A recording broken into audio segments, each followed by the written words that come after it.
आशा के मोती चैनल में आपका स्वागत है। शिव मंदिर में लोग शिवलिंग के दर्शन और पूजा करने के बाद वहां शिव जी के सामने विराजित भगवान नंदी की मूर्ति के दर्शन कर उनकी पूजा करते हैं और अंत में उनके कान में अपनी मनोकामना बोलते हैं।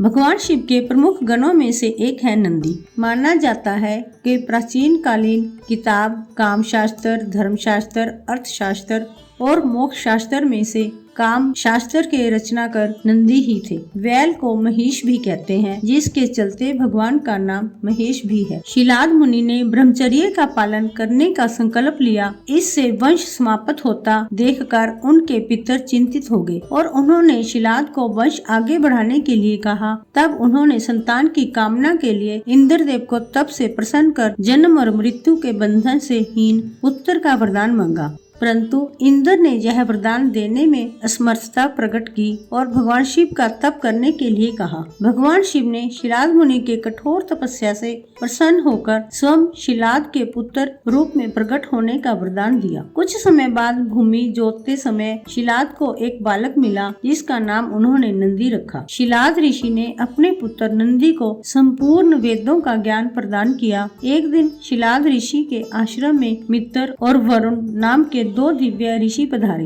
नंदी ने अपने पिता की आज्ञा से उन ऋषियों की अच्छे से सेवा की। जब ऋषि जाने लगे तो उन्होंने शिलाद ऋषि को तो लंबी उम्र और खुशहाल जीवन का आशीर्वाद दिया, लेकिन नंदी को नहीं। तब शिलाद ऋषि ने उनसे पूछा कि उन्होंने नंदी को आशीर्वाद क्यों नहीं दिया। इस पर ऋषियों ने कहा कि नंदी अल्पाजु है। यह सुनकर शिलाद ऋषि चिंतित हो गए। पिता की चिंता को नंदी ने जानकर पूछा, क्या बात है पिताजी? तब पिता ने कहा कि तुम्हारी अल्पाजु के बारे में ऋषि कह गए हैं, इसलिए मैं चिंतित हूँ। यह सुनकर नंदी हंसने लगा और कहने लगा कि आपने मुझे भगवान शिव की कृपा से पाया है, तो मेरी उम्र की रक्षा भी वही करेंगे।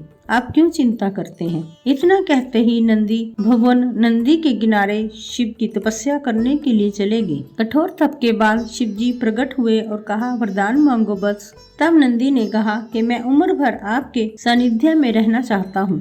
नंदी के समर्पण से प्रसन्न होकर भगवान शिव ने नंदी को पहले अपने गले लगाया और उन्हें बैल का चेहरा देकर उन्हें अपने वाहन, अपना दोस्त, अपने गणों में सर्वोत्तम के रूप में स्वीकार कर लिया।